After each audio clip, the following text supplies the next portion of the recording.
See that this is really countercultural. The idea of gathering manna goes in the face of everything that humanity tried to build up, right? We start with the beginning, right? Morning by morning, they gathered it, and each gathered as much as he could eat, but when the sun grew hot, it melted, right? So first we see morning by morning. We see this idea of consistent provision, that God would provide for them each day that he said he would. Secondly, they were called to gather it. They were supposed to have consistent effort. Every day they were supposed to go out. They couldn't just store up a bunch and then wait out a whole week, right? They had to go out and gather it. So there's consistent provision, yet they were called to consistently gather it. Each one was also called to gather only as much as they could eat, right? And if you guys remember these stories, what happened to the ones that gathered too much? Well, worms started growing in it, and they lost it. There was no purpose to hoard. And yet, when the sun grew hot, it melted. In other words, there was still a time limit. They had to be mindful of when they could collect it and when they should collect it. Now, why is this so countercultural? Some of us are like, yeah, of course, this makes sense. This is kind of like, if you're going to no frills, you can't go in the middle of the night, right?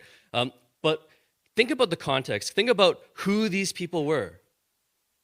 The people of Israel, up to this point, lived their whole lives as slaves, lived their whole lives in Egypt as slaves. And if you look at the beginning of the book of Exodus, what were the people of Israel called to build?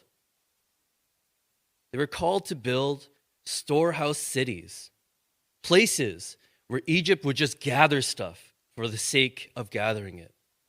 And so Israel was used to being oppressed. They were used to working day in, day out to do what the people in charge of them told them to do. And in their mind, the people in charge had one thing in common. They always gathered to excess. They always gathered to excess. They had more than enough.